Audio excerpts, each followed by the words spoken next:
El sonido seco del papel rompiéndose en dos resonó en mis oídos con más violencia que las turbinas de los aviones despegando fuera del ventanal. Roberto, mi yerno, sostenía los pedazos de mi pase de abordar con una sonrisa torcida y arrogante, como si acabara de hacerme un favor. Soy Altagracia, tengo 68 años, trabajé 3 décadas en la administración de aduanas y conozco las reglas del juego. Él acaba de cometer un error de cálculo fatal. Todo había comenzado meses atrás, con una promesa que brillaba más que el sol de verano. Vamos a llevar a los niños a Disney, mamá, me había dicho mi hija Lucía, con esa voz dulce que siempre usa cuando necesita algo. Yo, que llevo 5 años viuda y con la casa demasiado grande y silenciosa, sentí que el corazón me daba un vuelco de alegría. No era solo el viaje, era la ilusión de ver a mis nietos, Santiago y Valentina, con las orejas de ratón puestas, riendo frente al castillo. Era sentirme parte de algo, dejar de ser la vieja que riega las plantas y se sienta a ver pasar la tarde. Durante semanas me dediqué a planear. No soy de esas abuelas que solo tejen y esperan. Mi mente sigue siendo tan afilada como cuando revisaba manifiestos de carga en el puerto. En mi libreta de cuero marrón, esa que llevo a todas partes y donde anoto desde la lista del mercado hasta mis pensamientos más privados, organicé el itinerario. Investigué los horarios de los desfiles, los mejores lugares para comer sin gastar una fortuna y qué zapatos eran los mejores para caminar kilómetros. Compré unas zapatillas ortopédicas nuevas, carísimas pero necesarias, y una maleta rígida de color vino que me hacía sentir elegante y moderna. Pero había algo que no cuadraba. Roberto. Desde que se casó con mi hija, ha sido un hombre de modales bruscos y ambiciones desmedidas, de esos que creen que el mundo les debe algo solo por existir. Siempre me ha mirado por encima del hombro, como si yo fuera un mueble viejo que estorba en la sala. Sin embargo, acepté pagar los boletos de avión de todos con mi tarjeta de crédito Platinum, esa que mantengo impecable desde mis años de funcionaria, bajo la promesa de que ya nos arreglamos después, suegra. Nunca nos arreglamos, nunca me pagaron. Y yo, por no causar problemas a Lucía, callé. La mañana del viaje fue un caos controlado. Llegué a casa de ellos a las 4 de la madrugada, puntual como un reloj suizo, con mi maleta vino y mi bolso de mano donde guardaba los pasaportes de todos, porque Lucía es despistada y Roberto es desorganizado. Él ni siquiera me saludó. Estaba ocupado gritándole al taxi por teléfono. Los niños estaban adormilados pero felices. Yo sentía una electricidad en el cuerpo, esa mezcla de nervios y felicidad que da viajar. El trayecto al aeropuerto fue tenso. Roberto se quejaba del tráfico, del precio de la gasolina, del clima. Yo miraba por la ventana, apretando mi libreta de cuero contra el pecho, visualizando los fuegos artificiales sobre el castillo mágico. Pensaba en cómo me había esforzado para mantenerme en forma, caminando todas las mañanas en el parque, solo para no ser una carga, para no retrasarlos en los parques. Quería ser la abuela divertida, no la anciana lenta. Llegamos a la terminal internacional. El bullicio era ensordecedor, maletas rodando, anuncios por altavoces, gente corriendo. El aire acondicionado estaba tan fuerte que me alegré de llevar mi saco de lana fina. Nos formamos en la fila de la aerolínea. Yo iba detrás, empujando el carrito con las maletas más grandes, mientras Roberto y Lucía iban adelante con los niños. Cuando estábamos a pocos metros del mostrador, Roberto se giró. Su rostro tenía esa expresión dura que pone cuando quiere imponer su voluntad. Esa mirada que hace que mi hija se encoja de hombros y baje la cabeza. «Deme los pasaportes, Altagracia», dijo, extendiendo la mano con impaciencia. Se los entregué sin rechistar, pensando que quería tenerlos listos para el agente. Él los tomó, revisó uno por uno y separó el mío del grupo. «Bueno, aquí nos despedimos», dijo, con una naturalidad que me heló la sangre. «¿Cómo?», pregunté, sintiendo que el suelo se movía bajo mis pies ortopédicos. «¿De qué hablas, Roberto? Que usted no va, suegra. No cabe en el plan. Además, alguien tiene que cuidar a los perros. El cuidador canceló anoche y no voy a dejar a mis Doberman solos. Son perros de raza, muy caros». Miré a Lucía. Ella estaba ocupada acomodándole la chamarra al niño, evitando mi mirada a toda costa. Su silencio fue una puñalada más dolorosa que las palabras de él. «Lucía», murmuré, con la voz temblorosa. «El viaje, los niños, yo pagué. Mamá, por favor, no hagas una escena», susurró ella, sin levantar la vista. «Roberto dice que es mejor así. Estás muy mayor para tanto ajetreo, te vas a cansar, te vas a enfermar allá y nos vas a arruinar las vacaciones a todos. Y los perros, ya sabes cómo son». Sentí una humillación caliente subirme por el cuello. No era por el dinero, ni siquiera por Disney. Era la forma en que me descartaban. como si fuera un empleado doméstico al que se le cambian las órdenes en el último minuto. «Pero tengo mi boleto», intenté protestar, sacando el pase de abordar que había impreso en casa con tanto cuidado. Fue entonces cuando sucedió. Roberto me arrebató el papel de la mano. «Usted no entiende, ¿verdad?», dijo, elevando la voz lo suficiente para que la gente de la fila nos mirara. «Usted se queda. Punto». Y lo rompió. Rasgó el código de barras, rasgó mi nombre, rasgó mi destino. Tiró los pedazos en un bote de basura cercano y se sacudió las manos como si se hubiera quitado un polvo molesto. «Tome un taxi a la casa. Las llaves están donde siempre. Asegúrese de que Kaiser coma su alimento especial», ordenó, dándose la vuelta para atender a los niños que preguntaban por qué la abuela no venía. Me quedé allí, parada en medio del flujo de viajeros, abrazada a mi libreta de cuero como si fuera un salvavidas en medio del océano. La gente pasaba a mi alrededor, esquivándome. Algunos me miraban con lástima, esa lástima pegajosa que se le tiene a los viejos que parecen perdidos. No lloré. A mis 68 años he enterrado a un marido, he sobrevivido a crisis económicas y he lidiado con jefes corruptos en la aduana. No iba a darle a Roberto el gusto de ver mis lágrimas. Respiré hondo. El olor a café quemado y perfume barato del duty free llenó mis pulmones. Mi mente, aturdida por el golpe inicial, empezó a despejarse. Recordé quién era yo. Yo no era la suegra que estorba. Yo era Altagracia, la mujer que descubrió un contrabando de diamantes en el 82. La mujer que crió a Lucía sola cuando mi esposo viajaba por trabajo.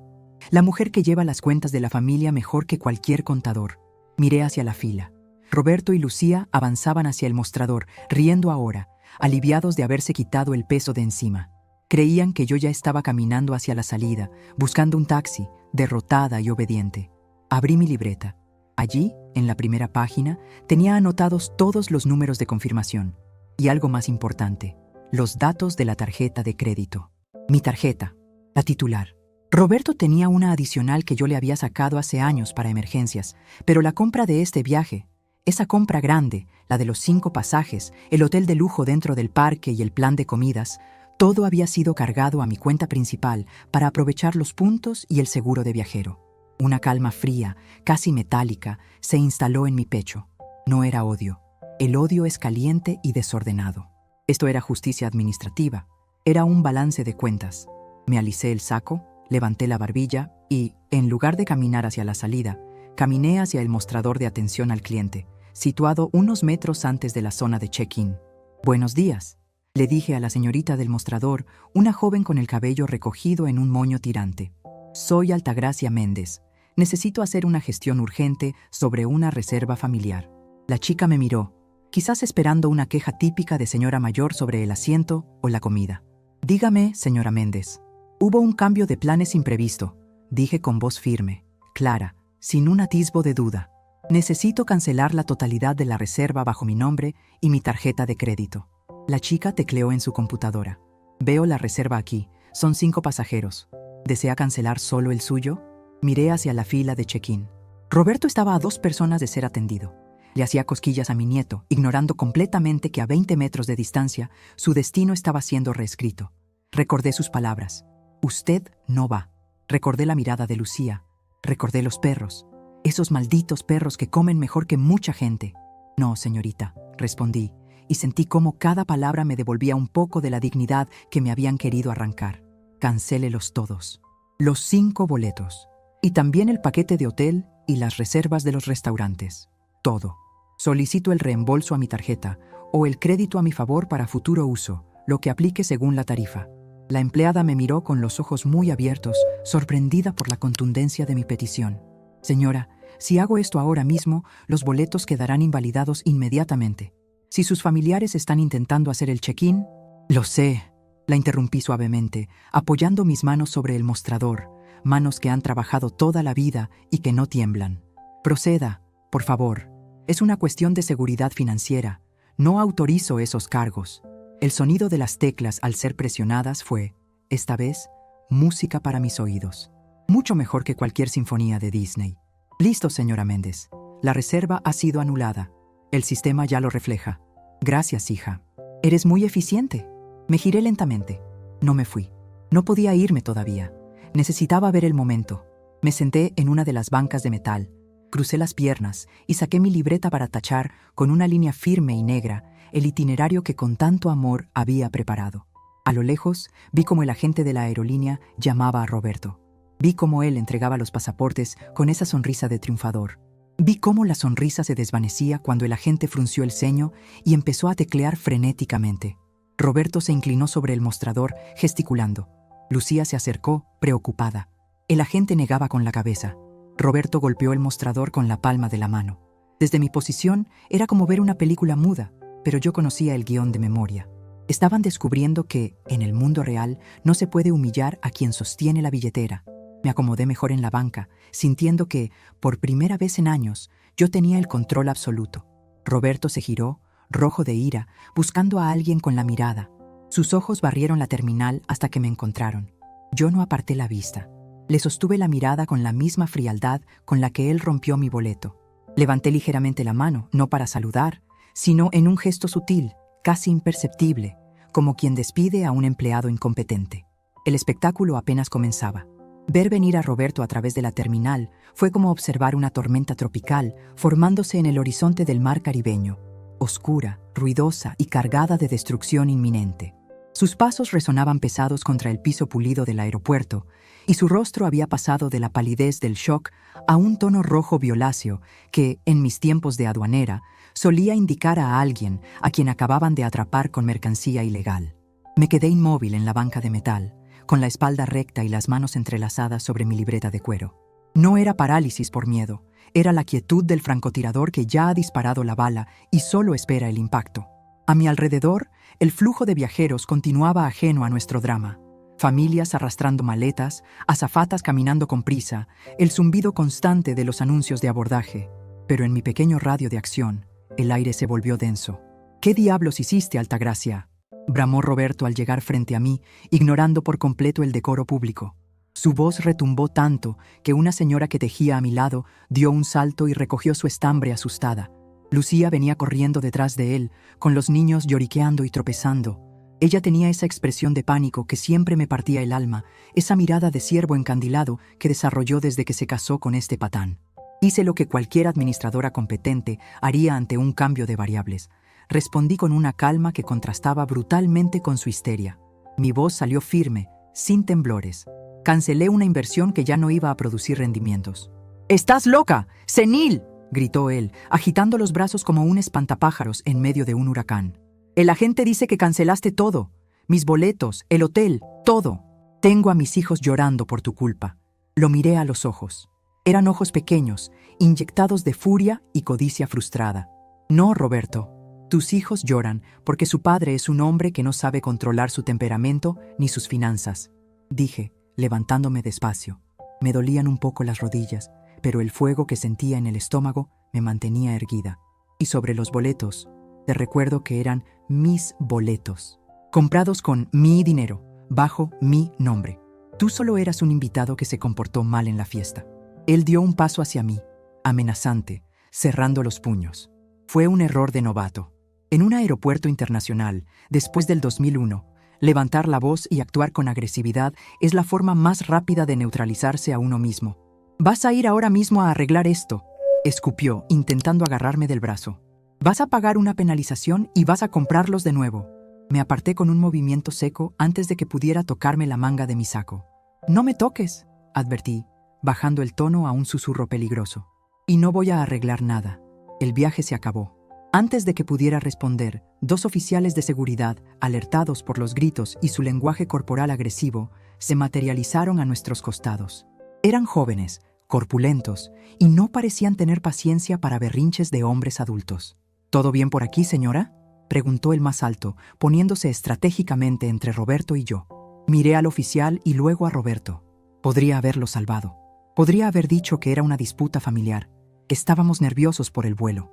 Era lo que la vieja Altagracia, la que buscaba la paz a toda costa, hubiera hecho. Pero esa mujer se había quedado en la fila de check-in, junto a los pedazos de papel roto en la basura. «No, oficial», dije, poniendo mi mejor cara de abuela vulnerable pero digna. «Este hombre me está agrediendo verbalmente porque me negué a darle más dinero. Me ha roto mis documentos y me siento amenazada». La cara de Roberto se desencajó. La de Lucía se cubrió con las manos. «Señor», Acompáñenos, por favor, dijo el oficial, poniendo una mano firme en el hombro de mi yerno. Es mi suegra. Está confundida. Intentó defenderse Roberto, pero su tono de voz lo delataba como el agresor. Mientras se lo llevaban a un lado para pedirle identificación y calmarlo, aproveché el caos. Lucía se acercó a mí, con lágrimas corriendo por su maquillaje. «Mamá, ¿por qué?», sollozó. «¿Por qué nos haces esto?». La miré con tristeza, pero también con una claridad que no había tenido en años. «Yo no les hice nada, hija. Yo solo dejé de amortiguar sus caídas. Roberto rompió mi boleto y me mandó a cuidar perros como si fuera una sirvienta. Tú no dijiste nada. Ese silencio tiene un precio, Lucía. Y hoy se vence la factura». Tomé el asa de mi maleta color vino y empecé a caminar hacia la salida automática. «Mamá, ¿a dónde vas? Las llaves de la casa». «¡Los perros!», gritó ella a mis espaldas. No me detuve, no giré la cabeza. Salí al aire libre, donde la fila de taxis esperaba. El sol de la mañana me golpeó en la cara, pero en lugar de molestarme, sentí que me recargaba las baterías. «Al Gran Hotel, por favor», le dije al taxista mientras él subía mi maleta al maletero. «Y no tenga prisa, quiero ver la ciudad». Mientras el taxi se alejaba del aeropuerto, dejando atrás el caos que yo misma había orquestado con un par de frases y una tarjeta de crédito, saqué mi celular. Tenía 7 llamadas perdidas de Lucía y 3 mensajes de texto de Roberto que empezaban con insultos y terminaban con súplicas mal redactadas. Apagué el teléfono. Me recosté en el asiento de cuero sintético del taxi y cerré los ojos un momento. Mi mente, entrenada para auditar y organizar, empezó a hacer un inventario real de mi situación. Durante los últimos 5 años, desde que enviudé, había permitido que la narrativa de mi vida la escribieran ellos. Me habían convencido de que era una anciana solitaria que necesitaba sentirse útil. Me habían hecho creer que cuidar a mis nietos, cocinarles los domingos, prestarles dinero para inversiones que nunca fructificaban y pagar sus vacaciones eran el peaje obligatorio para tener una familia. ¡Qué gran mentira! ¡Y qué costosa! Llegué al hotel. No era un lugar cualquiera. Era uno de esos hoteles antiguos y señoriales en el centro de la ciudad, con techos altos y recepcionistas que todavía usan uniforme de gala. Había asistido a conferencias allí en mis tiempos de funcionaria. Pedí una suite, una buena, con vista y tina de baño. Pagué con la misma tarjeta que Roberto pensaba exprimir en Orlando. Al entrar a la habitación, el silencio fue glorioso. No había gritos, no había ladridos de esos Dobermans nerviosos que Roberto insistía en tener para protección, pero que solo servían para ensuciar el patio que yo pagué para remodelar. Dejé la maleta, me quité los zapatos ortopédicos y me serví un vaso de agua fría del frigobar. Saqué mi libreta de cuero y me senté en el escritorio de caoba. Era hora de trabajar. No iba a cuidar perros, iba a cuidar mi patrimonio. Abrí una página nueva y escribí la fecha. Debajo, tracé una línea vertical dividiendo la hoja en 2, lo que ellos creen que tienen y lo que realmente es mío. Empecé a escribir y a medida que la tinta fluía, una sonrisa irónica se dibujó en mis labios. La lista era demoledora. El apartamento donde viven, a nombre de Lucía, sí, pero con una hipoteca que yo avalé y de la cual pago el 40% mensual bajo el concepto de ayuda para los niños. El coche de Roberto, una camioneta SUV, que él presume como símbolo de su éxito empresarial. Está a mi nombre. Yo la compré hace 3 años cuando su negocio de importaciones quebró y necesitaban movilidad. Él paga el seguro, a veces, pero el título de propiedad está en mi caja fuerte. La tarjeta adicional, esa era la joya de la corona. Roberto la usaba como si fuera una extensión de su propio ego.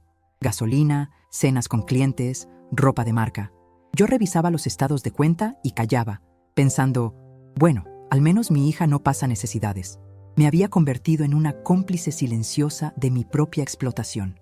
Había confundido amor con manutención. Me habían subestimado de una manera tan profunda que resultaba insultante. Roberto veía en mí a una viejita que anotaba recetas de cocina en su libreta. No sabía que en esta misma libreta tenía anotados los números de cuenta, las claves de acceso, las fechas de vencimiento de los seguros y los teléfonos directos de los gerentes bancarios que me conocen desde hace 30 años. Ellos pensaban que mi poder residía en ser la abuela que está ahí. No entendían que mi poder era estructural. Yo era los cimientos de su estilo de vida, y Roberto acababa de tomar un mazo para golpear la columna maestra. Encendí el teléfono solo para hacer una llamada. Marqué el número directo de servicios Platinum del banco. Buenos días, señora Méndez. Un gusto saludarla. contestó la voz amable de siempre. Buenos días, Javier. Necesito hacer unos movimientos de seguridad urgentes. Dígame, señora Altagracia, ¿problemas con la transacción de la aerolínea? Veo que ya entró el reembolso. Eso está resuelto. Lo que necesito ahora es cancelar la tarjeta adicional a nombre de Roberto Castillo. Inmediatamente. Entendido. Por robo o extravío. Por abuso de confianza, dije saboreando las palabras. Y Javier, quiero que esa cancelación sea irreversible. Que si intentan pasarla para comprar un chicle, la terminal la rechace. Hecho, señora. La tarjeta está inactiva desde este segundo. ¿Algo más? Sí. Necesito un reporte detallado de los gastos de esa tarjeta en los últimos 6 meses, clasificados por rubro. Y quiero bloquear cualquier cargo recurrente domiciliado a mi cuenta principal que provenga de servicios a nombre de mi yerno o mi hija. Netflix, gimnasios, seguros de autos, todo. Si no está a mi nombre, no se paga. Eso podría causar interrupción de servicios para ellos, señora Méndez. Esa es la idea, Javier. Esa es exactamente la idea. Colgué y sentí una oleada de adrenalina. No era la adrenalina del miedo, como en el aeropuerto.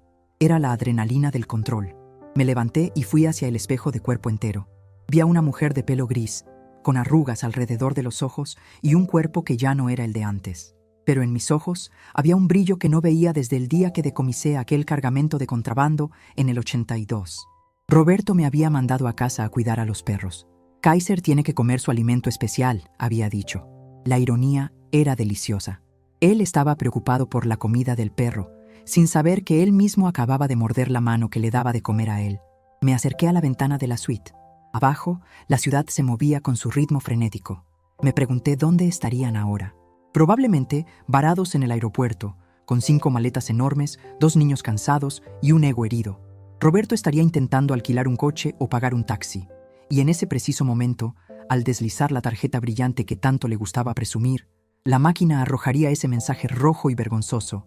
Declinada. Imaginé su cara. Imaginé su confusión.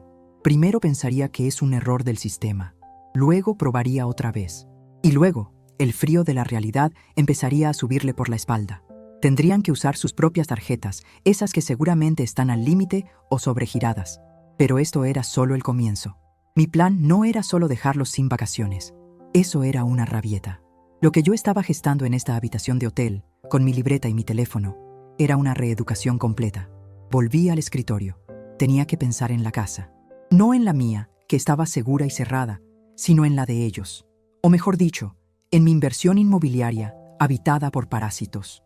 Recordé que tenía una copia de las llaves de su apartamento en mi llavero, por emergencias. Roberto siempre se quejaba de que yo tuviera llaves, decía que violaba su privacidad. Bueno, ahora su privacidad iba a ser lo de menos. Pero no iría yo, no todavía. Busqué en mi agenda el número de un viejo conocido, un cerrajero que había trabajado para la aduana abriendo contenedores trabados, un hombre discreto y eficiente. También busqué el número del abogado de la familia, el licenciado Perdomo, un hombre que odiaba a Roberto desde el día que éste intentó explicarle leyes a él, un jurista con 40 años de experiencia. El plan empezaba a tomar forma en mi cabeza. Un asedio financiero y logístico. Les quitaría la alfombra roja sobre la que caminaban y les dejaría ver el suelo de cemento duro y frío que había debajo. De repente, mi teléfono vibró de nuevo. Lo encendí brevemente. Un mensaje de voz de Lucía. Lo reproduje en altavoz, dejando el aparato sobre la mesa como si fuera un insecto venenoso. «Mamá, por favor», contesta. Roberto está furioso. Las tarjetas no pasan. Estamos en el Starbucks del aeropuerto porque no tenemos cómo pagar el Uber XL para volver con todas las maletas. Los niños tienen hambre. Tienes que venir a buscarnos o transferirnos dinero. Esto es ridículo. No nos puedes dejar así. Escuché su voz, esa mezcla de reclamo y dependencia que tanto había fomentado yo misma. No nos puedes dejar así. Oh, hija mía, claro que puedo, dije al aire, hablando con la habitación vacía. Y apenas estoy empezando. No les transferí ni un centavo. En su lugar, abrí la aplicación de comida a domicilio. Pedí un almuerzo opíparo para mí, salmón, ensalada fresca y una copa de vino blanco. Me lo merecía. Mientras esperaba mi comida, volví a mi libreta. Escribí el siguiente paso del plan. Era algo más audaz, algo que implicaba a los famosos perros y a la casa. Si Roberto quería que alguien se ocupara de sus asuntos domésticos, yo me ocuparía. Pero no como la suegra sumisa, sino como la propietaria ejecutiva. Miré el reloj. Eran las 11 de la mañana. Para cuando cayera la noche, El mundo de Roberto Castillo habría cambiado de eje y él ni siquiera lo sabía. Me senté en el sillón de terciopelo, abrí el menú de servicios del hotel y pensé en reservar un masaje para la tarde. Años de tensión acumulada en mis hombros empezaban a disolverse. La humillación en la fila del aeropuerto había sido dolorosa, sí, como una bofetada. Pero esa bofetada me había despertado de un coma de sumisión. Roberto había roto mi boleto a Disney, es cierto, pero al hacerlo, me había entregado un boleto a un destino mucho mejor, mi propia libertad y la recuperación de mi dignidad. El servicio a la habitación tocó a la puerta. «Adelante», dije. El camarero entró con el carrito. Olía delicioso. «¿Desea algo más, señora?» «Sí», respondí con una sonrisa enigmática. «Tráigame el periódico del día y un bolígrafo nuevo. El que tengo se está quedando sin tinta de tanto escribir el futuro». El camarero asintió y salió. Me quedé sola, mirando mi reflejo en la ventana. La Altagracia, que lloraba en silencio, había hecho las maletas y se había ido. La que quedaba aquí, comiendo salmón y bebiendo vino blanco mientras su familia estaba varada en un Starbucks, era una mujer peligrosa, y me encantaba. Tomé un sorbo de vino y miré mi libreta abierta. La palabra «perros» estaba escrita en mayúsculas y subrayada 2 veces. Roberto amaba a esos perros más que a nada. Bueno, era hora de usar eso a mi favor. La estrategia estaba trazada. El enemigo estaba confundido y sin recursos. Era el momento perfecto para el siguiente movimiento. El silencio en la suite del hotel era un bálsamo, pero mi mente trabajaba con el ruido incesante de una máquina contadora de billetes. No me quedé mucho tiempo disfrutando del salmón. La eficiencia es un hábito que no se pierde, ni siquiera cuando el corazón está amagullado. Miré mi reloj de pulsera, la 1 de la tarde. Roberto y Lucía probablemente seguían lidiando con la vergüenza de arrastrar 5 maletas por una terminal donde ya no eran bienvenidos, buscando transporte barato. Eso me daba una ventana de tiempo de aproximadamente 2 horas. Era tiempo suficiente. Marqué el número de don Elías, el cerrajero de confianza que conocía desde que me arregló la caja fuerte de la oficina en el 98. «Don Elías, soy Altagracia. Necesito un servicio urgente, pero discreto. Nos vemos en la calle Los Laureles en 20 minutos. Sí, en la casa de mi hija. No vamos a cambiar la cerradura de la entrada. Todavía. Necesito abrir el garaje y el depósito trasero. Lleve sus herramientas para candados de alta seguridad». Salí del hotel con la misma ropa elegante de viaje, pero cambié los zapatos por unos mocasines cómodos que siempre llevo en el bolso de mano. Tomé un taxi, no el mío, uno de la calle, para no dejar rastro digital inmediato. Al llegar a la casa, esa casa de 2 plantas color crema que yo pagué con los ahorros de mi jubilación anticipada, sentí una punzada en el estómago. No era nostalgia, era el asco de ver el césped descuidado y los juguetes de los niños tirados en la entrada como basura. Abrí la puerta principal con mi juego de llaves. El olor me golpeó de inmediato, una mezcla de humedad, encierro y algo agrio. Roberto se las daba de gran señor, pero vivía en la inmundicia en cuanto nadie miraba. «Hola, mis niños», susurré. Desde el patio trasero se escuchó el ladrido grave de Kaiser y el gemido agudo de Duquesa, la hembra. Fui directo hacia allá. Los encontré en un estado lamentable. El alimento especial del que tanto hablaba Roberto no era más que sobras secas en un plato sucio. El agua estaba verde. Roberto quería a esos perros como estatus, como accesorios para intimidar, no como seres vivos. «Usted se queda cuidando a los perros», me había dicho él. «Muy bien, yerno», murmuré mientras llenaba los platos con agua fresca de la manguera. «Voy a cuidarlos mejor de lo que tú jamás podrías». Saqué el teléfono y llamé a la estancia, una guardería canina de lujo que usaba una amiga mía. «Necesito que recojan a 2 Dobermans ahora mismo. Pago por adelantado un mes completo. Tratamiento VIP, baño, corte de uñas y revisión veterinaria completa». ¿La dirección? «Sí, estoy aquí. Tienen 30 minutos». Mientras esperaba a la furgoneta de la perrera, don Elías llegó. Le indiqué el garaje. Allí estaba la camioneta SUV negra, brillante, imponente. La nave de Roberto, la que usaba para ir al club y estacionar en primera fila. Abrí la puerta del conductor con mi copia de la llave electrónica. El interior olía a la colonia barata de Roberto y a tabaco, aunque le tenía prohibido fumar dentro. En la guantera busqué los papeles. Tarjeta de circulación a mi nombre. Póliza de seguro a mi nombre. «Don Elías, ¿ve este dispositivo de bloqueo en el volante que mi yerno le puso por seguridad? Quítemelo». En 5 minutos, el volante estaba libre. Arranqué el motor.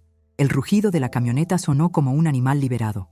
Cuando llegaron los chicos de la guardería canina, firmé la autorización como propietaria legal de los animales. Técnicamente, los microchips también estaban registrados a mi nombre porque Roberto dijo que llenar formularios era de secretarias. Vi cómo subían a Kaiser y Duquesa a las jaulas climatizadas. Los perros movían la cola, agradecidos de salir de ese patio caluroso. Que nadie los retire sin mi presencia física y mi documento de identidad, instruí al conductor, dándole una propina generosa. Si viene un hombre alto, gritón y maleducado, llaman a la policía. Entendido, señora Méndez. Vi partir a los perros. Luego, me subí a la camioneta.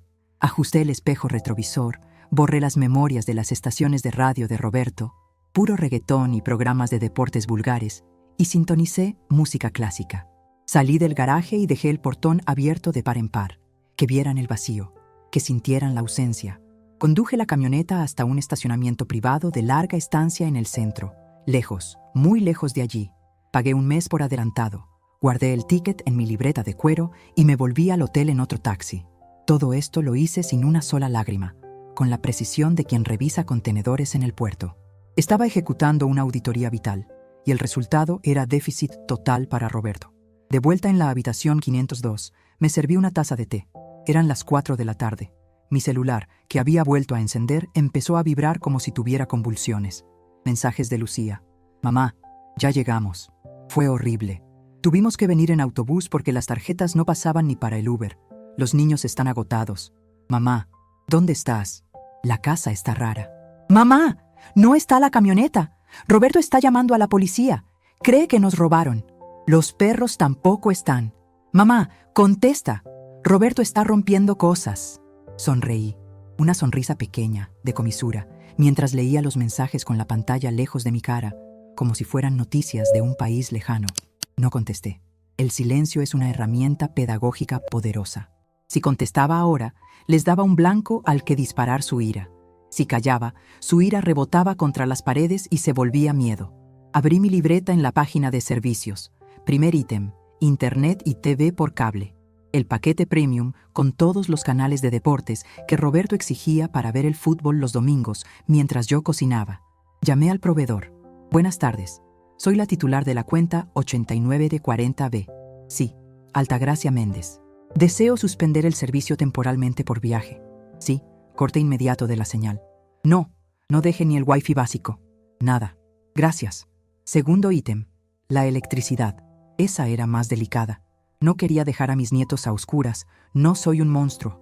Pero recordé que el aire acondicionado central de la casa estaba conectado a un medidor separado por el alto consumo, una instalación que hice para controlar el gasto.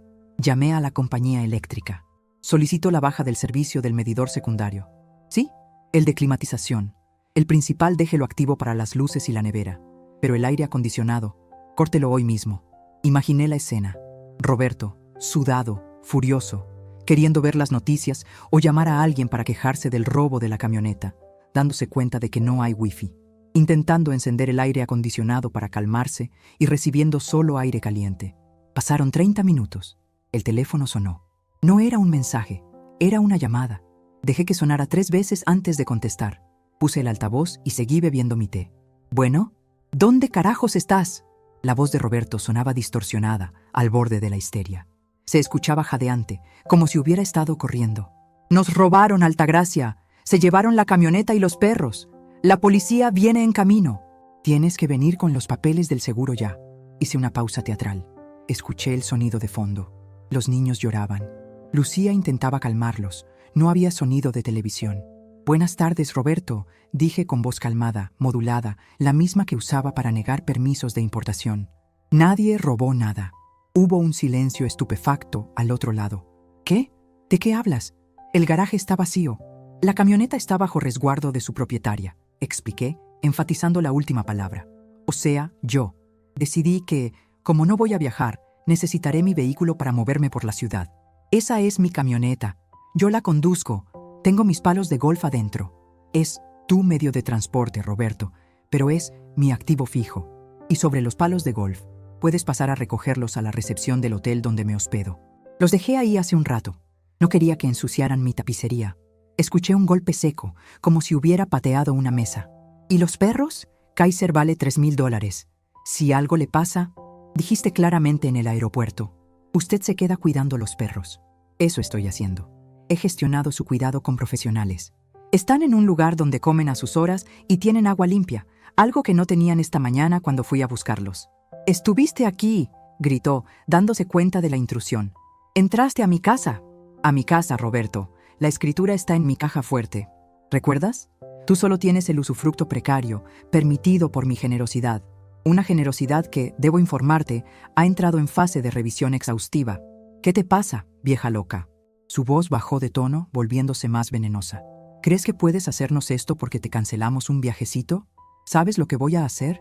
Voy a ir a buscarte. No te recomiendo que vengas. Lo interrumpí, endureciendo el tono por primera vez. Estoy en el Gran Hotel Central. Tienen seguridad armada en la entrada, y ya están avisados de que un hombre con tu descripción podría intentar molestarme. Si pones un pie en el lobby, llama a la policía real, no a la que tú crees que puedes manipular. «Pásame a Lucía», ordenó, intentando cambiar de táctica. «No, tú me llamaste a mí». «Mamá», se escuchó la voz de Lucía, que le había arrebatado el teléfono. «Mamá, por Dios, esto es una locura. No tenemos internet, los niños no pueden ver sus dibujos. Hace calor, el aire no prende. Roberto dice que te volviste loca. ¿Por qué nos castigas así?» Sentí una punzada de dolor. Lucía siempre sabía dónde golpear, en la culpa materna. «Lucía, hija», suavicé la voz, pero no la determinación. «No es un castigo, es una lección de realidad. Durante años he pagado por su comodidad a cambio de desprecio. Hoy simplemente he cerrado el grifo. Pero, ¿qué vamos a hacer? No tenemos dinero, mamá. Las cuentas están en cero.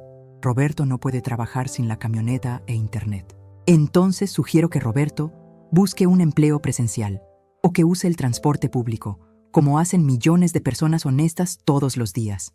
«Mamá, por favor», sollozó ella. «Ven a casa, hablemos. Roberto te pedirá perdón». Casi me río. El perdón de Roberto valía menos que un billete de monopolio. «No, Lucía, no voy a ir. Me voy a quedar en este hotel el tiempo que durarían las vacaciones. Voy a descansar, voy a comer bien y voy a pensar muy seriamente en mi futuro. ¿Y nosotros? Ustedes tienen un techo, comida en la alacena, que yo compré la semana pasada, y salud. Tienen mucho más que la mayoría. Aprendan a administrarlo. Ah, y una cosa más». «¿Qué?», preguntó ella temblando. «Dile a Roberto que el jardinero y la empleada doméstica también están cancelados. A partir de mañana, si quieren ropa limpia, tendrán que lavarla ustedes. Si quieren el césped corto, tendrán que cortarlo ustedes. Bienvenidos a la vida adulta, hija». Colgué. Mis manos temblaban ligeramente, no por miedo, sino por la descarga de adrenalina de haber dicho lo que guardé durante 5 años. Me dejé caer en el respaldo del sillón y miré por el ventanal. La ciudad empezaba a iluminarse con las luces del atardecer. Había lanzado la primera ofensiva real. Les había quitado la movilidad, la camioneta, la comunicación, el internet, el confort, el aire y el servicio, y la excusa, los perros. Los había dejado desnudos en su propia inoperancia. Pero sabía que Roberto no se quedaría quieto. Hombres como él, cuando se sienten acorralados, no reflexionan, atacan. Intentaría venir. Intentaría manipular a los niños para hacerme sentir mal. O peor, intentaría usar la fuerza legal, aunque tuviera todas las de perder. Necesitaba blindarme. Tomé mi libreta y busqué el número del licenciado Perdomo. Era hora de elevar el conflicto de disputa familiar a estrategia legal. «Licenciado, buenas tardes. Soy Altagracia». «Sí, hace tiempo. Necesito verle mañana a primera hora. Prepare los documentos de la propiedad de los Laureles y...». Hice una pausa, pensando en el siguiente paso. «Y traiga los papeles de revocación de poderes». «Sí, todos. Quiero que Roberto Castillo no tenga autoridad ni para firmar de recibido un paquete en mi nombre».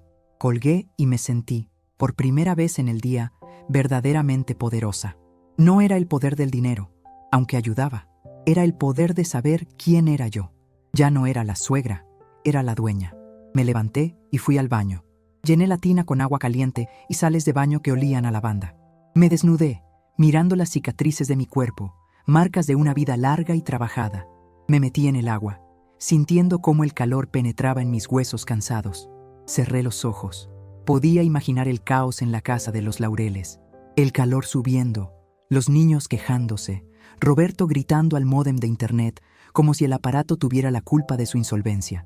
Por primera vez, ese caos no era mi problema. Yo estaba en Disney, a mi manera. Mi castillo tenía servicio a la habitación y sábanas de hilo egipcio. Sin embargo, sabía que la guerra apenas comenzaba. Roberto buscaría una grieta en mi armadura. Intentaría usar a mis nietos como moneda de cambio. Tendría que ser más fría, más calculadora. Salí del baño renovada, me puse la bata blanca del hotel y pedí la cena.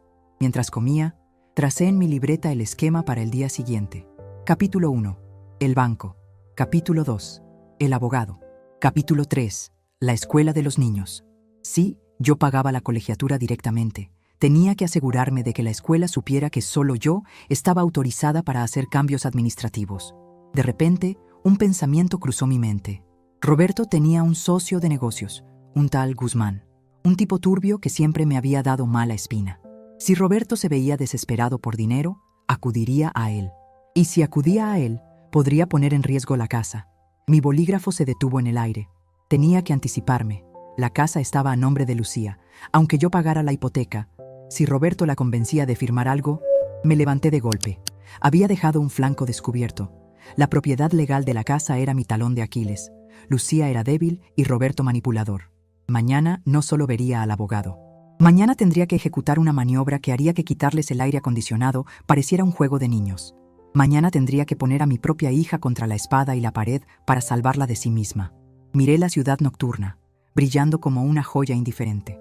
«Descansa, Roberto», susurré al vidrio frío, «porque mañana vas a conocer a la Altagracia que hacía llorar a los contrabandistas en el puerto. Y créeme, no te va a gustar». La mañana siguiente amaneció con una luz grisácea, de esas que presagian lluvia, pero dentro de la oficina del licenciado Perdomo, el clima estaba perfectamente controlado. El olor a cera para madera y a café recién hecho inundaba el despacho, un aroma que siempre me había recordado a la seguridad y al orden. Estaba sentada en un sillón de cuero verde, con mi libreta abierta sobre el escritorio y una taza de porcelana en la mano, cuando la secretaria anunció que habían llegado. No esperé a que entraran para componer mi postura. Ya estaba erguida, impecable, con un traje sastre azul marino que había comprado en la boutique del hotel esa misma mañana. Quería que el contraste fuera visualmente violento. Y lo fue. Cuando la puerta de roble se abrió, entraron Roberto y Lucía. Parecían náufragos urbanos. Roberto llevaba la misma camisa del día anterior, arrugada y con manchas de sudor en las axilas. Sus ojos estaban rojos, hinchados por la falta de sueño y la rabia contenida. Lucía lucía más pequeña de lo habitual, con el cabello recogido en una coleta mal hecha y sin una gota de maquillaje, arrastrando los pies como si llevara grilletes invisibles. «Siéntense», dijo el licenciado Perdomo desde su escritorio, sin levantar la vista de unos documentos. Su voz era grave, de esas que no admiten réplicas. Roberto no se sentó. Se quedó de pie, respirando agitadamente, mirándome como si yo fuera un monstruo de 7 cabezas. «Esto es ilegal», espetó, señalándome con un dedo tembloroso. «Usted secuestró mi camioneta, entró a mi domicilio sin permiso y secuestró a mis perros. Vengo de la comisaría Altagracia. Me dijeron que es un asunto civil, pero mi abogado dice que es robo». Bebí un sorbo de café con lentitud exasperante. «¿Tu abogado?», pregunté, arqueando una ceja. «¿Te refieres a ese muchacho que te ayudó a redactar los contratos de tu fallida importadora de calcetines? Porque si es él, debería volver a la facultad». «No te burles de mí», gritó, golpeando el respaldo de la silla vacía. «Necesito la camioneta ahora. Tengo una reunión con Guzmán a las 12. Es un negocio de vida o muerte». Ahí estaba. Guzmán, el nombre que temía escuchar. Guzmán es un prestamista con fachada de inversionista, un tipo que cobra intereses que harían sonrojar a un banquero y que ejecuta garantías con una crueldad quirúrgica. Si Roberto estaba recurriendo a él, la situación era más crítica de lo que pensaba. «Siéntate, muchacho, antes de que llame a seguridad», intervino Perdomo, quitándose los lentes. «Aquí no estamos para escuchar tus berrinches, sino para explicarte tu nueva realidad jurídica». Roberto bufó, pero la autoridad del viejo abogado y la mirada suplicante de Lucía lo obligaron a dejarse caer en la silla. Lucía se sentó a su lado, evitando mirarme, retorciendo un pañuelo de papel entre sus manos. «Mamá», susurró ella con la voz quebrada, «los niños no pudieron ir al colegio hoy. No teníamos cómo llevarlos. Están asustados. Preguntan por qué la abuela se llevó el coche». Sentí una punzada en el pecho, pero la bloqueé de inmediato. La piedad ahora sería fatal para todos a largo plazo. «Los niños están bien en casa, Lucía. Tienen libros y juguetes». Lo que no tienen es a un padre y una madre capaces de resolver un problema logístico básico sin colapsar, respondí con frialdad. Pero no estamos aquí para hablar de transporte escolar. Estamos aquí para hablar de la casa. Roberto soltó una risa nerviosa, casi histérica. ¿La casa? La casa es de Lucía. Está a su nombre. Ahí no tienes nada que hacer, vieja bruja. Puedes habernos cortado la luz y el internet, pero no puedes sacarnos. Y en cuanto firme con Guzmán esta tarde, voy a tener liquidez para poner generadores, contratar internet satelital y demandarte hasta por el aire que respiras. Miré al licenciado Perdomo y asentí levemente. El momento había llegado. Perdomo abrió una carpeta roja que tenía frente a él. El sonido del cartón al abrirse resonó como un disparo en el silencio de la oficina. «Señor Castillo», comenzó el abogado, con ese tono pedagógico que usan los maestros con los alumnos lentos. «Usted tiene razón en una cosa.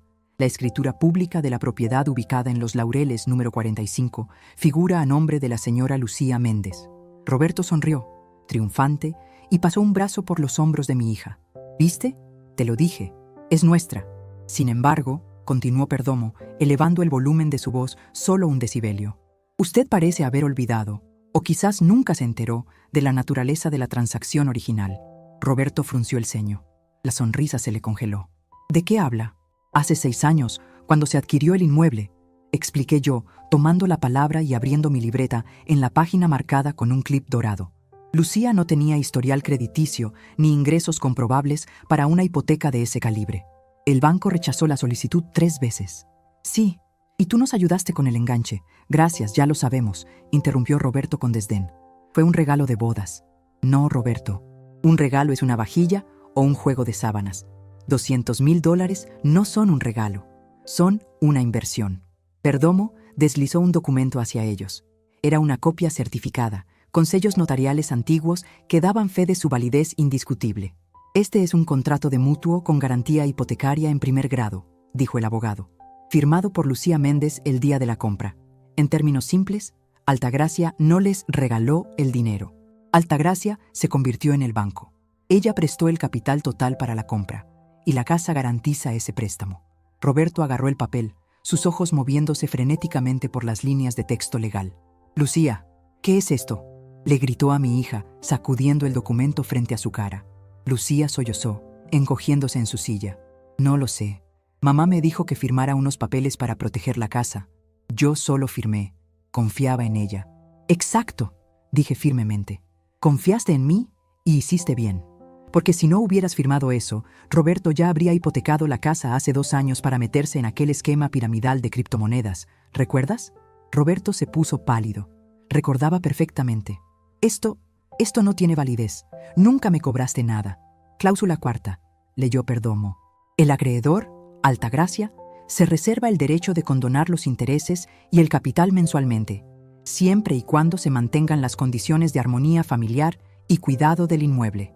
En caso de ingratitud manifiesta, abandono de obligaciones o insolvencia moral del deudor o sus cohabitantes, la deuda total se vuelve exigible de inmediato. El silencio que siguió fue absoluto. Se podía escuchar el zumbido del aire acondicionado central. Roberto miraba el papel como si fuera material radiactivo. «¿Ingratitud manifiesta?», balbuceó Roberto. «Eso es subjetivo.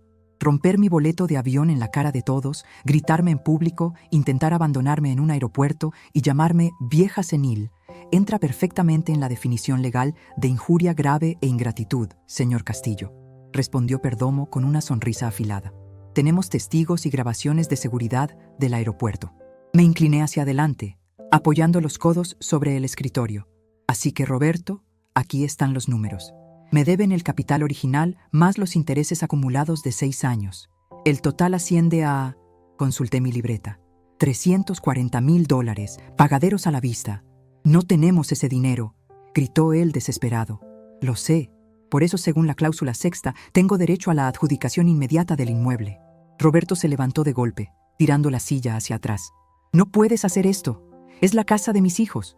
¿Vas a dejar a tus nietos en la calle?». «No», le corregí con voz de acero. «Mis nietos nunca estarán en la calle. La casa es mía. Y quien vive en ella lo decido yo. Y te tengo una mala noticia sobre tu reunión con Guzmán». Roberto se detuvo, con la mano en el pomo de la puerta, como si quisiera huir pero sus pies estuvieran clavados al suelo. «¿Qué?». No puedes ofrecer la casa como garantía a Guzmán. En el registro público de la propiedad aparece mi gravamen en primer lugar. Ningún prestamista, ni siquiera uno tan turbio como Guzmán, te va a prestar un centavo sobre una propiedad que ya debe más de lo que vale. Estás bloqueado, Roberto. Financieramente, estás muerto. Él miró a Lucía, buscando una aliada, pero ella estaba llorando silenciosamente, con la cara entre las manos. Entonces, su expresión cambió. El miedo dio paso a una furia fría y calculadora. Se acercó a Lucía y la agarró del brazo con fuerza. Vámonos, Lucía. Esta vieja está loca. Vamos a ir con otro abogado. Vamos a pelear esto. La ley protege a las familias. No nos va a sacar. Lucía se levantó a medias, arrastrada por la inercia de la obediencia que había practicado durante años. Espera, ordené. Mi voz no fue un grito, pero tuvo el peso de una sentencia. Lucía se detuvo. Lucía, mírame, dije. Ella levantó la vista, con los ojos llenos de lágrimas y rímel corrido. Tienes dos opciones. Puedes salir por esa puerta con él, ir a buscar a Guzmán o a quien sea, y seguir viviendo en esta mentira de matrimonio, donde te tratan como un accesorio y a mí como un cajero automático. Si haces eso, ejecutaré la hipoteca mañana mismo. Los desalojaré legalmente y tendré que pelear la custodia de mis nietos en tribunales, porque no voy a permitir que vivan en la inestabilidad que este hombre provoca. Hice una pausa para que las palabras calaran hondo. Continué, te quedas sentada en esa silla. Roberto tiró del brazo de Lucía. No la escuches, te está manipulando. Es mi esposa, Altagracia. Vámonos, Lucía. Suéltala, Roberto, advirtió Perdomo poniéndose de pie. A pesar de su edad, era un hombre alto e imponente. Lucía miró a Roberto, vio la violencia contenida en sus ojos, la desesperación del hombre que ve cómo se le escapa su presa. Luego me miró a mí. Vio a la madre que le había pagado la universidad, que le había cuidado los hijos, que había aguantado humillaciones para no romper la paz. Vio por primera vez en mucho tiempo que yo no era débil, que yo era un refugio seguro, pero un refugio con reglas. Me lastimas el brazo, dijo Lucía suavemente. ¿Qué? Roberto parpadeó, confundido. Que me sueltes, me estás lastimando. Lucía se soltó de su agarre con un movimiento brusco que sorprendió a todos, incluso a ella misma. Se volvió a sentar en la silla de cuero verde. Se alisó la falda, se secó las lágrimas con el dorso de la mano y miró al frente, hacia el escritorio de Perdomo. Lucía, dijo Roberto, con la voz temblorosa, una mezcla de incredulidad y pánico. ¿Qué haces? Soy tu marido. Y ella es mi madre, respondió Lucía, con una voz que, aunque temblorosa, empezaba a sonar propia. Y tiene razón, nos ha pagado todo. Tú me dijiste que el negocio iba bien, Roberto. Me dijiste que pagabas la hipoteca. Me mentiste. Todo este tiempo hemos vivido de ella. Lo hice por nosotros, se excusó él, recurriendo a la victimización. El mercado está difícil. Vete, Roberto, dijo ella sin mirarlo. ¿Cómo? Que te vayas. Necesito hablar con mi abogado y con mi acreedora. Tú no tienes nada que hacer aquí. La casa no es tuya, la camioneta no es tuya, y por lo visto, tu dignidad tampoco, porque sigues gritando cuando ya perdiste. Roberto se quedó boquiabierto. Miró alrededor de la oficina, buscando un punto de apoyo, pero las paredes forradas de libros de derecho y diplomas parecían cerrarse sobre él. Se dio cuenta de que su poder, ese poder basado en el volumen de su voz y en la intimidación emocional, se había evaporado ante el peso del papel notariado y la solvencia económica. Me miró una última vez con odio puro. Esto no se queda así, Altagracia. Voy a volver. Y me voy a llevar a mis hijos. Inténtalo, le respondí con una calma glacial. Y te mostraré la carpeta azul, la que tiene las pruebas de tus viajes de negocios que nunca existieron y los estados de cuenta de los casinos online. Perdomo la tiene lista para el juez de familia. Tú decides si quieres jugar esa mano.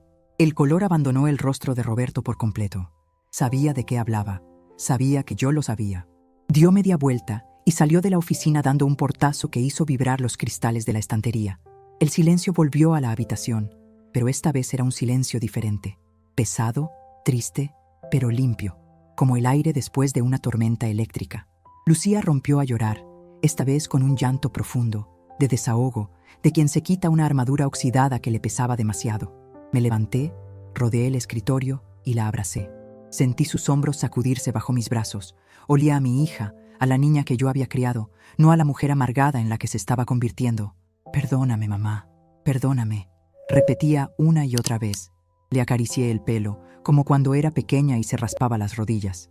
Ya pasó, hija, ya pasó, pero ahora viene lo difícil. Llora todo lo que tengas que llorar aquí, porque cuando salgamos de esta oficina tenemos que reconstruir una vida. Y no voy a permitir que la construyamos sobre cimientos podridos otra vez. El licenciado Perdomo nos observaba con respeto, dándonos espacio. Después de unos minutos, Lucía se calmó. Me miró a los ojos, con el rímel corrido haciéndola parecer un mapache asustado, pero había una chispa de determinación en su mirada que no veía desde antes de que conociera a Roberto. ¿Qué hacemos ahora?, preguntó. Volví a mi silla, tomé mi libreta de cuero y pasé la página. Había tachado el abogado. El siguiente punto en la lista estaba escrito con tinta roja. Ahora vamos a establecer las reglas del juego, dije, recuperando mi tono de auditora. Vas a volver a la casa. Vas a cambiar la cerradura hoy mismo. Don Elías ya está avisado y esperando tu llamada. Vas a empacar las cosas de Roberto en cajas y las vas a dejar en la cochera. Nada de dramas, nada de tirar ropa por la ventana. Todo civilizado. ¿Y el dinero?, preguntó ella con miedo. No tengo ni para el supermercado. Roberto manejaba todo. Roberto no manejaba nada. Roberto gastaba todo, corregí. A partir de hoy, yo te voy a dar una asignación mensual para la casa y los niños, pero no te la voy a dar en efectivo. Voy a pagar directamente los servicios y la colegiatura. Para la comida y gastos personales, tendrás una tarjeta de débito a tu nombre, controlada por mí. Cada mes revisaremos los gastos juntas. Vas a aprender a administrarte, Lucía. Se acabó la barra libre. Ella asintió, sumisa, pero aliviada. Necesitaba estructura, y yo se la estaba dando.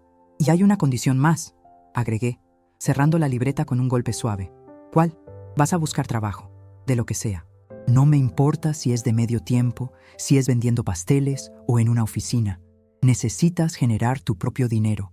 Necesitas recordar lo que se siente ganar un peso con tu esfuerzo, para que nunca más dejes que un hombre te diga que no vales nada porque él paga la cena con la tarjeta de tu madre.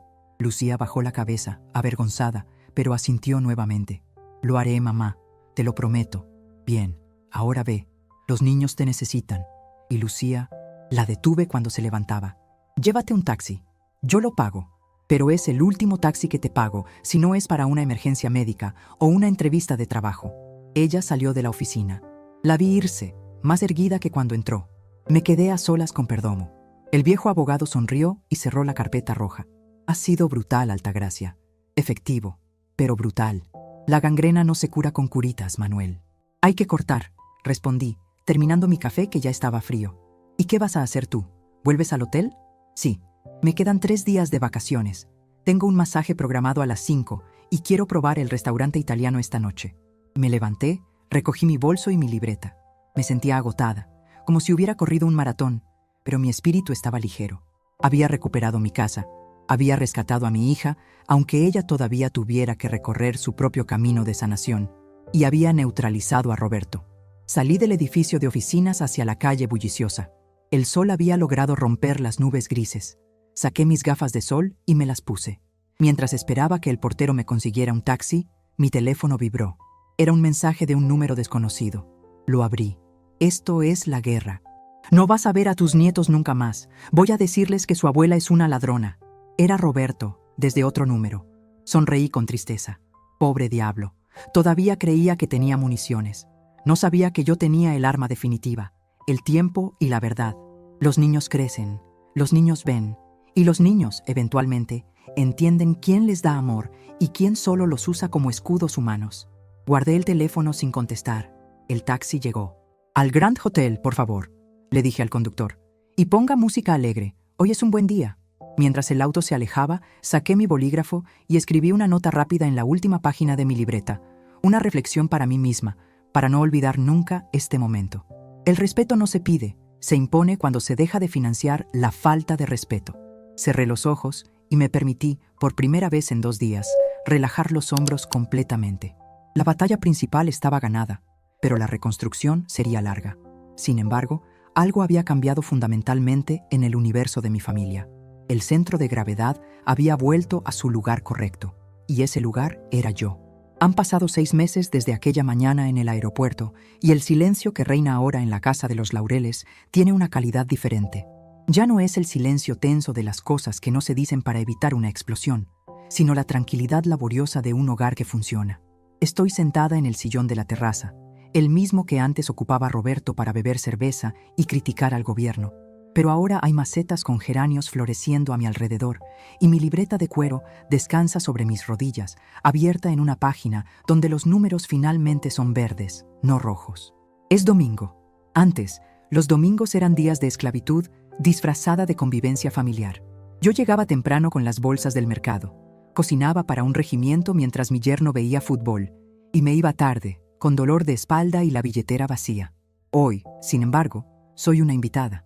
«Mamá, ¿te sirvo más limonada?», pregunta Lucía, saliendo de la cocina con una jarra en la mano. La observo. Ha perdido un par de kilos, pero no por estrés, sino por actividad. Lleva el cabello suelto, sin esos peinados elaborados de peluquería cara que antes frecuentaba, y usa un delantal sobre unos jeans sencillos. Trabaja como asistente administrativa en una bodega de importaciones. Ironías de la vida. Siguió mis pasos en el rubro logístico, y aunque llega cansada por las tardes, tiene una luz en la mirada que el dinero de mi tarjeta nunca pudo comprarle. «Gracias, hija. Está deliciosa», respondo, aceptando el vaso. No hay rastro de Roberto en la casa. Sus cosas indispensables, esos trofeos de ego frágil como la pantalla gigante de 80 pulgadas y la colección de relojes de imitación, se fueron con él cuando firmó el divorcio. Fue un proceso rápido, facilitado enormemente por la carpeta azul del licenciado Perdomo y mi amenaza de una auditoría fiscal sobre sus negocios. Ahora vive en un apartamento estudio al otro lado de la ciudad y ve a los niños cada 15 días, bajo condiciones estrictas que yo misma redacté y que él no tuvo más remedio que aceptar. Kaiser, el Doberman, descansa a mis pies. Ya no es una bestia nerviosa encerrada en un patio sucio. Ahora tiene el pelo brillante y una calma señorial. Cuando llego, no me ladra. Me recibe moviendo la cola y empujando su cabeza contra mi mano, reconociendo quién provee la estabilidad en esta manada. «¡Abuela!», grita Santiago desde la sala. «Ya terminé la tarea de matemáticas. ¿Puedo jugar media hora?». «Trae el cuaderno», ordeno, sin levantar la voz. El niño viene corriendo y me entrega la libreta escolar. Reviso las sumas y restas con el mismo ojo clínico con el que revisaba manifiestos de carga. «Aquí hay un error, Santiago. 7 más 4 no son 12. Corrígelo y luego hablamos del videojuego». «Pero abuela», empieza a quejarse, poniendo esa cara de puchero que antes funcionaba con su padre. El pero no corrige la suma, mi amor. La corrección sí. Anda. Él suspira, pero no hace berrinche. Da media vuelta y regresa a la mesa. Ha aprendido, a sus 8 años, una lección que a su padre le tomó 40 años ignorar. El esfuerzo precede a la recompensa. No hay atajos, no hay tarjetas adicionales para la vida. Lucía se sienta en la silla de mimbre frente a mí, secándose las manos en el delantal. Me mira con una mezcla de gratitud y respeto que tardó meses en fraguar. Al principio hubo llanto. Hubo días en que me llamó dura y fría, cuando me negué a pagarle la cuenta del celular porque se había gastado el presupuesto en algo innecesario. Pero yo me mantuve firme como un roble viejo. Sabía que si cedía 1 milímetro, la gangrena de la dependencia volvería a infectar la herida. «Roberto llamó ayer», dice ella, mirando hacia el jardín recién cortado por ella misma y los niños. «¿Y qué quería?», pregunto, tomando un sorbo de limonada, sin alterar mi pulso. «Dinero, como siempre. Dijo que el alquiler subió, que el coche que se compró, ese sedán viejo que ahora conduce, necesita repuestos. Intentó hacerme sentir culpable. Dijo que sus hijos no pueden tener un padre que vive en la miseria». «¿Y qué le respondiste?». Lucía sonríe, una sonrisa pequeña pero genuina. «Le dije que la bodega está contratando estibadores, que pagan por hora y que el ejercicio le vendría bien». Suelto una carcajada sonora, de esas que salen del diafragma. «¡Bravo!», exclamo. «¿Y qué dijo él?». Me colgó. Lucía se encoge de hombros. «Antes me hubiera puesto a llorar, mamá. Hubiera venido corriendo a pedirte prestado para dárselo a escondidas, solo para que no se enojara. Pero ayer sentí pena por él. Es un hombre que se ahoga en un vaso de agua porque espera que alguien más se lo beba por él». Asiento, satisfecha. La transformación de Lucía es mi mayor victoria. Recuperar la casa fue un trámite legal. Recuperar a mi hija fue una batalla espiritual. Ha dejado de ser la muñeca decorativa de un hombre mediocre para convertirse en la mujer que cría ciudadanos responsables. Miro alrededor. La casa necesita pintura en la fachada y el sofá de la sala tiene una mancha de jugo que no sale, pero se siente nuestra. Ya no es el escenario de una farsa de clase alta. Es un hogar de clase media trabajadora, digno y real. Me levanto con un leve crujido de mis rodillas. La humedad de la tarde todavía me afecta. Y camino hacia el interior. En la repisa de la chimenea, donde antes había una foto de Roberto dándose la mano con algún político local que ni lo conocía, ahora hay una foto enmarcada de nosotros 4. Lucía, los niños y yo. Fue tomada hace un mes, en un picnic en el parque municipal. No es Disney, no hay castillo de fondo, ni orejas de ratón. Estamos sentados en una manta, comiendo sándwiches hechos en casa, y nos estamos riendo de verdad porque a Kaiser se le había enredado la correa en un árbol. Esa foto vale más que los $5,000 que me reembolsó la aerolínea. Ese dinero, por cierto, no lo gasté. Lo puse en un fondo de inversión a nombre de Santiago y Valentina. Será para su universidad. Porque si algo tengo claro, es que mi legado no será dejarles dinero fácil para que lo despilfarren, sino herramientas para que construyan su propio futuro. Voy a la cocina a ayudar a poner la mesa, aunque Lucía insiste en que no lo haga. Déjame, mujer. Que esté jubilada de mantener parásitos no significa que esté inválida, le digo, tomando los platos. Mientras comemos, un arroz con pollo sencillo pero sabroso, Valentina, mi nieta menor, me mira con sus grandes ojos oscuros. Abuela, ¿verdad que algún día iremos a Disney? Pregunta con esa inocencia que desarma. Se hace un silencio en la mesa. Lucía se tensa, esperando mi reacción. Yo dejo el tenedor suavemente sobre el plato y le sonrío a la niña. Quizás, mi amor, pero no porque yo los lleve. Iremos el día que tu mamá pueda pagar sus boletos y los de ustedes, y yo pueda pagar el mío con gusto, sin que nadie me rompa el pase de abordar. Iremos cuando sea un premio, no un sacrificio. Lucía me mira y asiente. Entiende perfectamente. Así será, hija, dice ella. Vamos a ahorrar. Tenemos un frasco para eso, ¿recuerdas? Sí, llevo 50 pesos, dice la niña con orgullo. Es un excelente comienzo, animo yo. Después del almuerzo, me siento un rato en el estudio. He convertido la antigua oficina de Roberto, ese lugar donde se encerraba a jugar en la computadora, en una pequeña sala de costura y lectura para mí. Cuando vengo los fines de semana, me gusta pasar un rato aquí. Abro mi libreta de cuero. Paso las páginas llenas de anotaciones de los últimos meses. Abogado, cambio de chapas, venta de muebles viejos, nuevo presupuesto de luz. Llego a una página en blanco. Saco mi bolígrafo y escribo la fecha de hoy. Me quedo pensando un momento. Durante años definí mi valor por lo útil que era para los demás. Fui la proveedora, la solucionadora, la red de seguridad. Creí que el amor era dar hasta vaciarse. Tuvo que venir un hombre mezquino a romperme un papel en la cara para que yo recordara que mi valor no es negociable ni transferible. Roberto pensó que me estaba castigando al dejarme cuidando a los perros. Pobre iluso, me hizo el favor de mi vida. Me obligó a detenerme, a mirar mi entorno y a tomar el mando. Al cancelar ese viaje, cancelé mi papel de víctima. Escribo en la hoja limpia. Saldo final, deuda emocional saldada, patrimonio recuperado, familia en reconstrucción. La dignidad no tiene precio de mercado. Cierro la libreta y paso la mano por la cubierta gastada. Esta libreta ha sido testigo de mi vida, de mis cuentas, de mis miedos y ahora de mi renacimiento. Escucho el timbre de la puerta. Es el taxi que pedí para volver al hotel. Aunque podría quedarme aquí, tengo mi habitación lista. Prefiero mantener mi espacio. Me he acostumbrado a mi soledad elegida, a mis noches de lectura tranquila, a mi independencia radical. Vivo ahora en un apartamento pequeño y cómodo cerca del centro, lejos de los recuerdos de mi difunto esposo y de la antigua casa grande que vendí para consolidar mis finanzas. Salgo al porche. Los niños corren a abrazarme. «Adiós, abuela», gritan. «Pórtense bien». Y Santiago, recuerda que la próxima semana reviso las tablas de multiplicar. Sí, abuela. Lucía me acompaña hasta el auto. Me abre la puerta, un gesto de cortesía que antes ni se le ocurría. «Gracias, mamá», me dice en voz baja antes de que suba. «Gracias por no dejarnos caer, aunque al principio sentí que nos empujabas al vacío». Le acaricio la mejilla. Tiene la piel un poco más curtida, pero se ve más fuerte. A veces hay que empujar al pichón fuera del nido para que se dé cuenta de que tiene alas, hija. Tú tenías alas, solo que estaban atrofiadas por la comodidad. Me subo al taxi. El conductor es un señor mayor, de mi generación, que me saluda con respeto. ¿Al centro, doña Altagracia? Sí, por favor. El auto se aleja. Miro por la ventanilla trasera. Veo a mi hija en la puerta de su casa de verdad, ahora que la defiende, con sus hijos y los perros a su lado. Se ve pequeña a la distancia, pero sólida. Ya no es una hoja al viento. Me recuesto en el asiento y suspiro. No es un suspiro de cansancio, sino de alivio profundo. El aire entra limpio en mis pulmones. Recuerdo aquel día en el aeropuerto, la humillación, la vergüenza, la mirada de lástima de los extraños. Parece que fue en otra vida. Esa vieja triste que se quedó parada con los pedazos de papel en la mano ya no existe. Murió allí mismo y de sus cenizas nació esta mujer que viaja en el asiento trasero de un taxi, dueña de su tiempo, de su dinero y de su destino. No fuimos a Disney.